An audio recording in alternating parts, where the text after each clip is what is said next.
Welcome to Flourish. I'm Diane Planidin, and you're in the right place if you're ready to create an inspired life. And we do so by working on our own personal development. So can we be strong role models for those we love and mentor, and strong for our own personal well-being. Well, we've reached the end of the final chapter here in The Molecule of More, best-selling book by Dr. Daniel Lieberman and Michael Long. And this book has been eye-opening, thought-provoking, and most of all, very helpful in explaining us human beings and our human nature and what makes us tick. And that molecule is dopamine.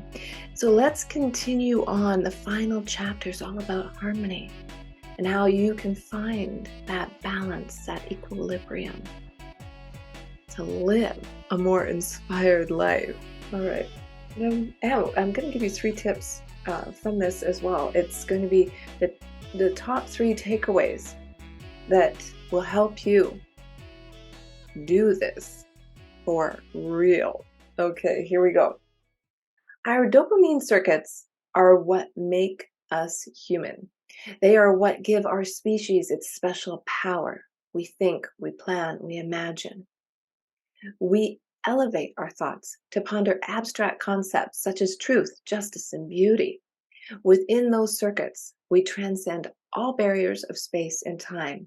We thrive in the most hostile environments, even in outer space, thanks to our ability to dominate the world around us. But these same circuits can also lead us down a darker path of addiction, betrayal, and misery. If we aim to be great, we will probably have to accept the fact that misery will be part of it. It's the goad of dissatisfaction that keeps us at our work while others are enjoying the company of family and friends. But those of us who prefer a life of happy fulfillment have a different task to accomplish, the task of finding harmony. We have to overcome the seduction of endless dopaminergic stimulation and turn our backs on our never-ending hunger for more. If we are able to intermingle dopamine with here and now, we can achieve that harmony. All dopamine all the time is not the path to the best possible future. It's sensory reality and abstract thought working together that unlocks the brain's full potential. Let me say that again. It's sensory reality and abstract thought working together that unlocks the brain's full potential, operating at its peak performance. It becomes capable of producing not only happiness and satisfaction, not only wealth and knowledge, but a rich mixture of sensory experience and wise understanding, a mixture that can set us down the path toward a more balanced way of being human. Yes, presence of mind, calmness, composure, poise. That's what gets you through the hard times. That's when it's important. If you're having a crisis, if there's an emergency, regardless of what it might be, there can be all kinds of different emergencies. You can keep your cool head on. You'll get through any crisis.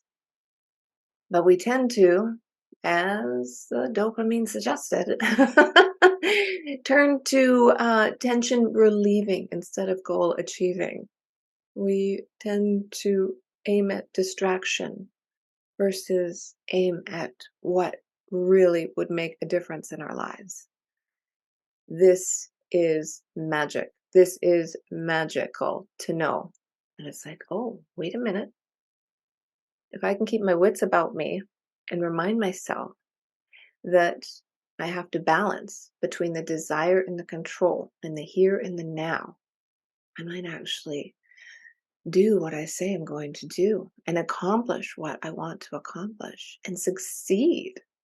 Succeed. I mean, it's such a great feeling. So, how can the ordinary person find balance once and for all? We have to find balance in different ways. Dopamine alone will never satisfy us. It can't provide satisfaction any more than a hammer can turn a screw, but it's constantly promising us But satisfaction is right around the corner. One more donut, one more promotion, one more conquest. How do we get off this treadmill? Mm, yes, merry-go-round. It's not easy, but there are ways. And here are the top three takeaways. Number one, and this is gold. Pay attention to reality. Reality is the richest source of the unexpected. Fantasies that we conjure up in our minds, that's our imagination. We go over the same material again and again. Once in a while, we'll be struck by an original idea, but it's rare. And it usually happens when we're paying attention to something else, not when we're trying to strong arm our creativity into action. So if you're present in the moment, paying attention to reality, to what you're actually doing in the moment, maximizes the flow of information into your brain. It maximizes dopamine's ability to make new plans because to build models that will accurately predict the future, dopamine needs data, and data flows from the senses. That's dopamine and the here and now working together. When something interesting activates the dopamine system, we snap to attention.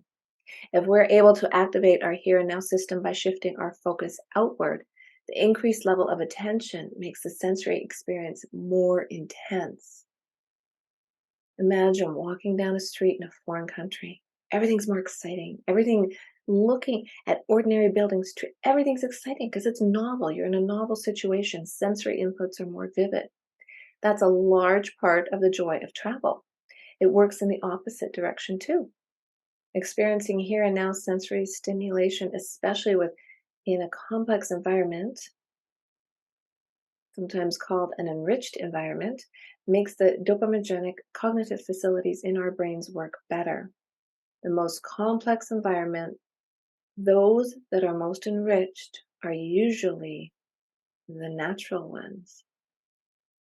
Next time you're walking down the same old street, doing the same old thing, maybe you're going to work or you're getting a coffee or you're walking the dog, you don't need to go to the other side of the world to be entertained.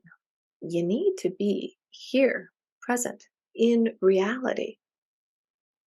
Stop and smell those flowers. Or I was watering my plants the other day. I have a nice little herb garden. And just out of the corner of my eye, I thought, what on earth is that? And there was a teeny weeny tiny cricket that was camouflaged within the herb plant that it was climbing upon. And I'm like, you know what? This is fascinating. This is interesting. This is something to pay attention to because it's different. And it was exciting. And I took a little video of it. So maybe I'll add it to my shorts. I don't know. But this is interesting because that's why we do love to travel. That's why we do love to experience new things, because it just gets us really super hyper aware and excited.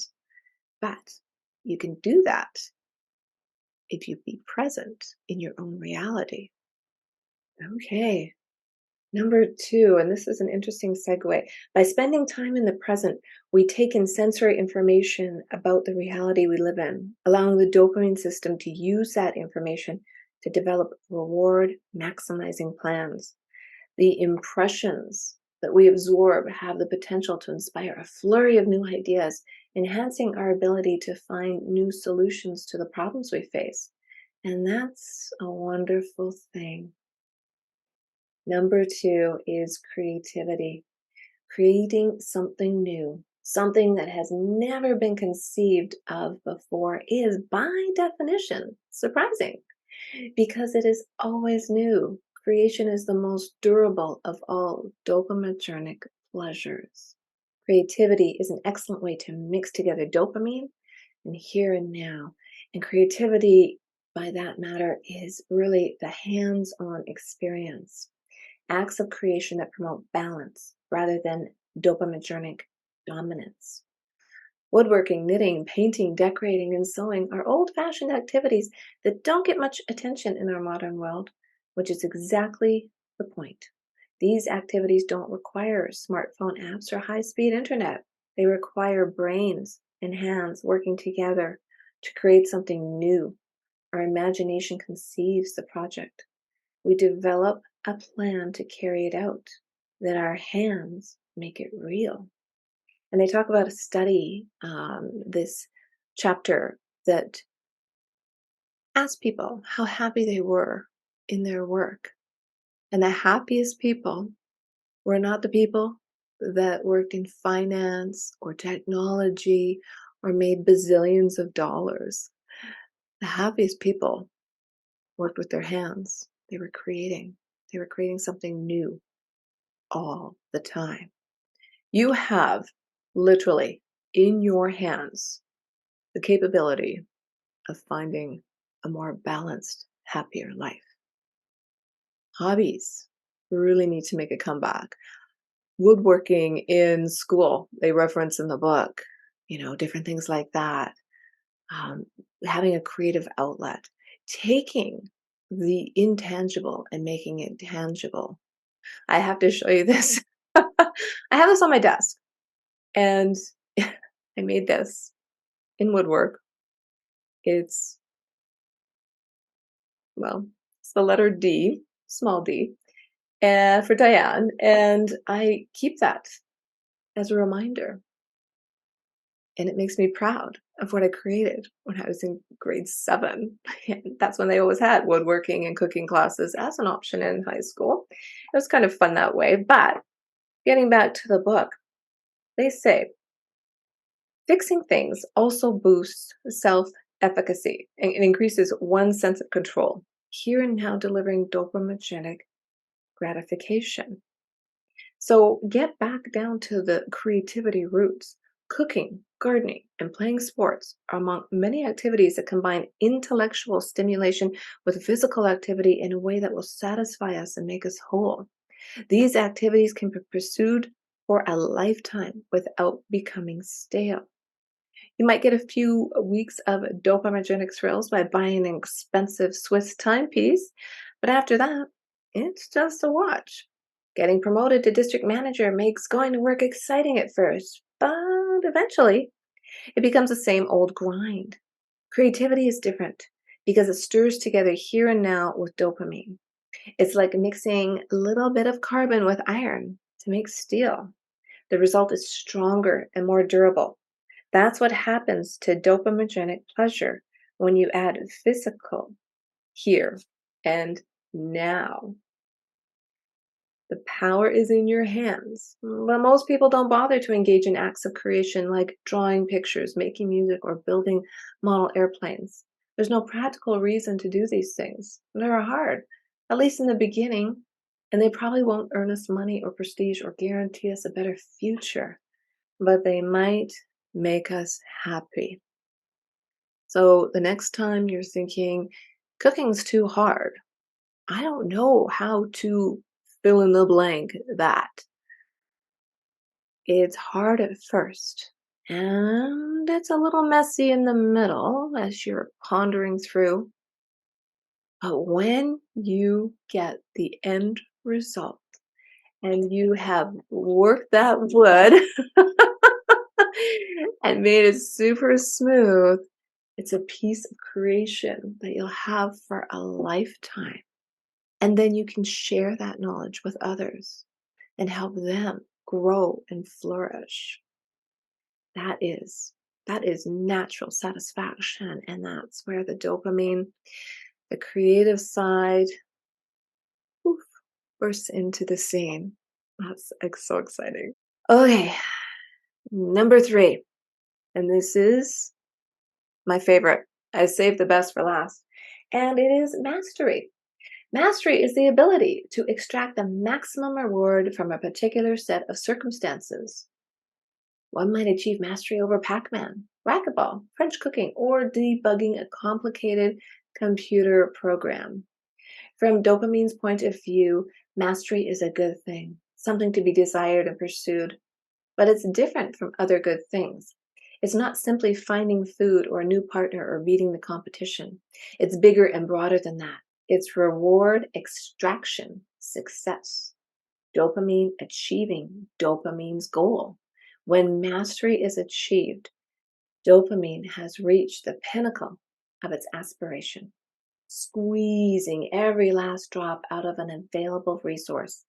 This is what it's all about. This is the moment to savor. Now, in the present, mastery is at a point at which dopamine bows to here and now.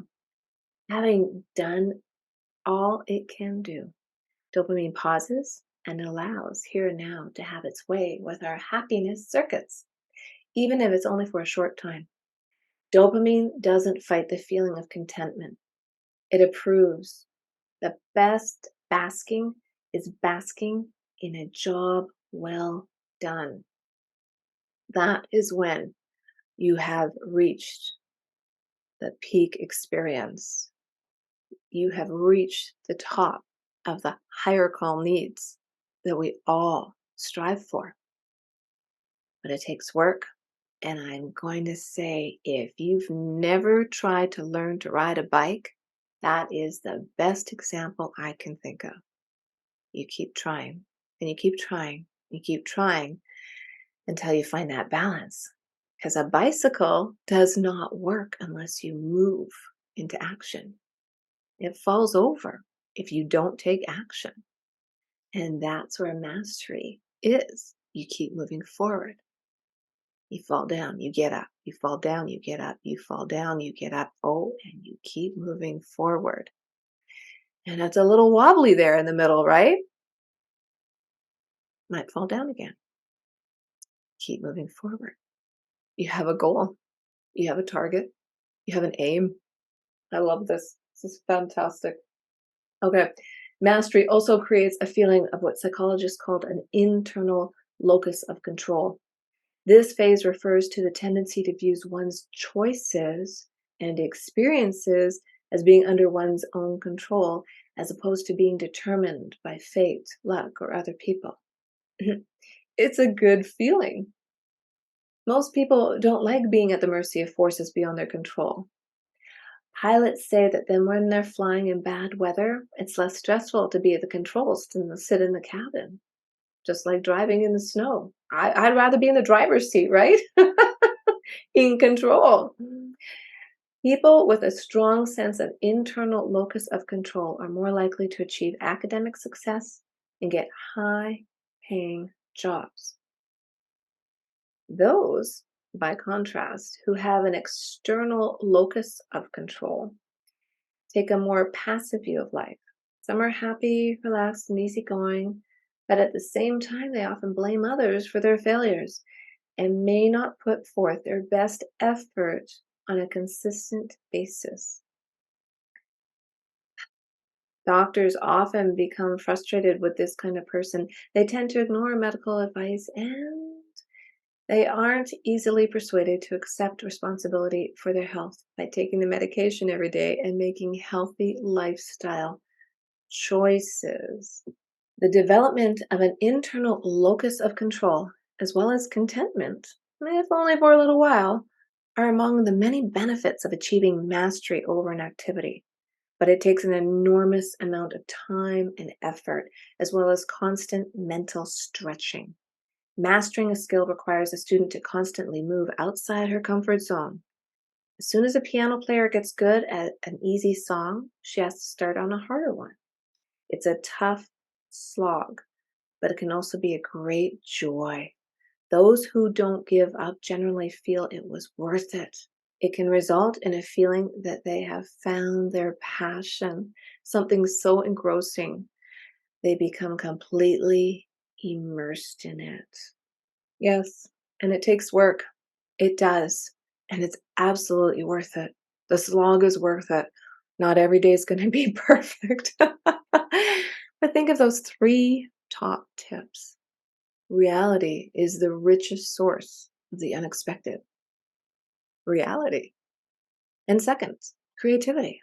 And it's all in your hands. If you start creating something with your hands, whether you're drawing, coloring, or making something in woodworking shop, it makes for a happier life and then mastery. Goals take a long time, and there's been a lot written about this. The 10,000-hour rule. Mastery makes life a little bit better, and just keep going and moving forward. There's a great quote at the beginning of this chapter I want to read to you from St. Augustine, and it says, "Do you wish to be great? Then begin by being. Do you desire to construct a vast and lofty fabric? The higher your structure is to be, the deeper must be its foundation." And you build on that foundation through mastery, through creativity, and being present in reality. So build your self-worth, build your confidence, build others up. Lift your spirits, lift each other up, and live in harmony. And you will live a more inspired life. Well, if you like the show, share it with somebody you know, and hey, give us some comments, thumbs up, maybe even hit that subscribe button. That would make me happy. I'll see you next week.